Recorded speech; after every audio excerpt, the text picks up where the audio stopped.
په شپږم کال د هجرت د نبی علیه الصلاة والسلام باندې نبی علیه السلام خوب ولیدو چې یاره زه عمرې له روان یم ملګري را سره دي او قربانۍ مو حلالې کړې بعضو ملګرو سرونه وخریل بعضو ملګرو سرونه کنچي کړل چا حلق وکړو چا قصر وکړو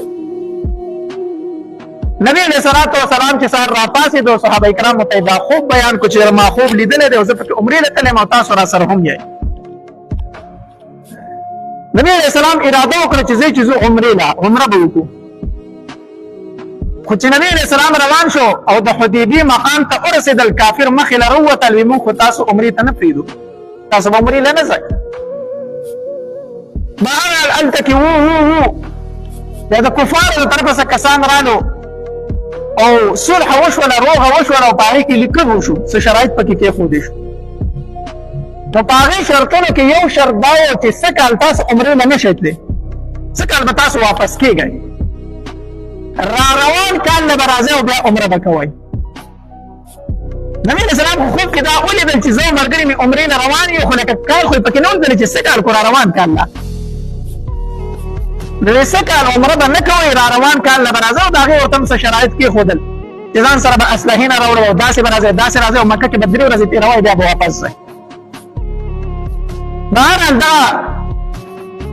صلح ته صلح حدیبیه ویلی شي او د هغې هغه شرایط مشهور دي هر چا ته معلوم دي په 9 کال د هجرت باندې نبی علیه الصلاة والسلام د عمرې دپاره روان شو په روز کال چې کومه عمره پاتې شوې وه نو څه کال په 9 کال د هجرت باندې هغې له روان شو او دې ته ویلی شو عمرة القضا یعنې قضا شوې عمره او دا اوس هم طریقه ده چې تا د عمرې نیت وکړو او د لارې نه واپس شوي نو دا عمره په تا باندې لازم ده بیا د قضا راګرځئ نبی علیه الصلاة والسلام چې څنګه د ذوالقعدې میاشت ولیدله صحابه کرامو ته ویل وی راځئ چې ځو او په روز کال ما سره چې کوم کسان عمرې روان شو هغې کې به یو تن هم نه پاتې کېږي ټول راځئ زما سره تقریبا د نبی علیه الصلاة والسلام سره 2000 کسان روان شو عمرې له د مدینې منورې نه او یا اوښان یې د ځان سره د قربانۍ دپاره روان کړو چې دا به هلته قرباني کړو چې کله ذوالحلیفې مقام ته ورسېدل نو نبی علیه الصلاة والسلام هم احرام واچو صحابه کرامو هم احرامونه واچول او نبی علیه الصلاة والسلام تلبیه وویله لبیک اللهم لبیک لا شریک لک لبیک ان الحمد والنعمة لك والملك لا شريك لك تلبیه وویله صحابه کرامو ورسره تلبیه وویله روان شولو خو د حدیبیې په شرایطو کې یو شرط دا لیکلی شوی و چې اسلحه به د ځان سره نه راوړئ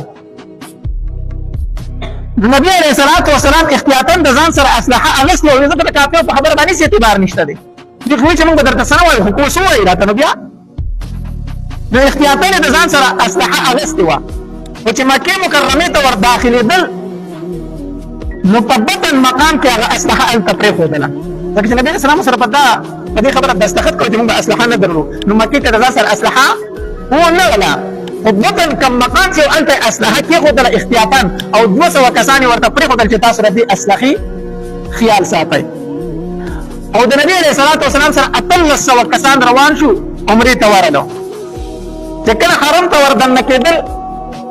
نبی علیه الصلاة والسلام چې په کومه اوښه باندې ناست و د هغې نوم قصوا او د هغې مهار چې دی نو دا عبدالله بن رواحه رضی الله تعالی عنه نیولی و او د عبدالله بن رواحه رضی الله عنه ډېر ښه شاعر و دومره ډېر ښکلي اشعار ویلول د نبي علیه السلام په مدحه کې نو ده د نبي علیه السلام د اوښې مهار نیولی دی او چې څنګه دې حرم ته ور داخل شو نو ده په شعرونو شروع کړه او دا شعرونه شروع کړو وخلوا بني الكفار عن سبيلي قد انزل الرحمن في التنزيل اے کافرو زمون لاره پرېږدئ زمون لاره الله تبارک وتعالی په قرآن کې دا حکم نازل کړی دی بأن خير القتل في سبيلي نحن قتلناكم على تأويلي كما قتلناكم على تنزيلي داسې اشعار ویل عبدالله بن رواحه رضی الله تعالی عنه او د نبي علیه السلام د اوښې مواري نیولی دی او روان دی عمر رضی الله تعالی عنه وفرمایل ای عبدالله بن رواحه چپ شه نبي علیه السلام په وړاندې باندې اشعار وایي یو نبي علیه الصلاة والسلام دی دویم حرم مبارک دی نو د نبي علیه السلام په وړاندې په حرم مبارک کې اشعار وایي نبی علیه الصلاة والسلام ورته وفرمایل عمره پرېږده چې عبدالله بن رواحه اشعار وایي پرېږده ورته ورته وایم ځکه دا اشعار په کافرو باندې د غشي نه زیات زخمي کول واله لګي دا اشعار په کفارو باندې داسې لګي د دې زخم د غش نم زیات دی پرېږدو چې عبدالله بن رواحه د اشعار وایي او د کافر اوري او بیا نبي علیه الصلاة والسلام عبدالله بن رواحه رضی الله عنه فرمایل عبدالله داسې وایه لا اله الا الله وحده ونصر عبده واعز جنده وحزم الاحزاب وحده دا وایه او ځه عبدالله بن رواحه رضی الله تعالی دا الفاظ په تیزه تیزه ویل شروع کړو او 1800 صحابه کرام سره په چغه باندې وایي او روان دي عمرې ته چې کله څنګه ورسېدل که نه نو د مکې چې څومره کفار دي هغه ګیر چاپېره غرونو ته ختلي وو غرونو ته ختلي وو مسلمانان راغلو شپږ اووه کاله په مدینه منوره کې تېر کړلو چې څنګه به شي ځکه دا مشوره شوې وه چې د مدینې منورې تبې هغه خراب کړي د مدینې منورې چې تبه ده صحابه کرام یې بلکل کمزوري کړې د هغې ځای اوا قسه نه ده هغې حقیقت دا دی چې مدینې منورې د ابو هوا داسې وه چې څوک به دې ته نه وه هغه به تبه راته راتله خرابه وای دا خو چې نبی علیه الصلاة والسلام مدینې مبارکې ته هجرت وکړو الله تبارک وتعالی په دنیا کې بهترینه ابو هوا د مدینې منورې وګرځوله بهترینه ابو هوا په مخ د ځمکه اوس د مدینې مبارکې ده مخکې له دې نه د دې داسې ابو هوا وه چې څوک به پرې پاتې کېدله چې څنګه به لاړو تبه ترې راتله نو هغه د مدینې منورې تبې خراب کړي دي د یثرب تبې خراب کړي کمزوري شوي دي راځئ چې تماشې وکړو نو دا مکې دا قریش دي دا کفار دا ګیر چاپېره غرونو کې ختلي نبی علیه الصلاة والسلام چې څنګه وکتل چې کفار ګیر چاپېره زما د صحابه کرامو تماشې ته ختلي که نه نبی علیه الصلاة والسلام صحابه کرامو ته وفرمایل وایي دا اوږه مو ښکاره کړئ دا یو اوږه که څه کوي ښکاره کړئ دا مټه مو یوه ښکاره کړئ دا یوه مټه ور ښکاره کړئ دا ښۍ اوږه به ښکاره کوي که نه احرام د ویلا سلام چې د چپ طرف باندې ور واړوي وایي دا ښۍ مټې ورته ښکاره کړئ دا ښۍ اوږې ښکاره کړئ چې ستاسو مټې ویني چې لږ په روغ پرې پرېوځي هغوی خو وایي چې صحابه کرام ختم شوي دي کمزوري شوي دي بیمارو خلاف کړي دي نبي علیه السلام وفرمایل وایي دا ښۍ مټه ورته ښکاره کړئ چې ویښ ونیسي مونږ کمزوري نه یو طاقتور یو او بیا نبی علیه السلام وفرمایل وایي شابه طواف کوئ خو اوږې وښئ نږدې نږدې خپې ږدئ داسې اوچت اوچت قدمونه اخلئ او داسې منډه غونته وښئ لاسونه وښئ داسې دې ته رمل ویلی شي که نه رمل ورته ویلی شي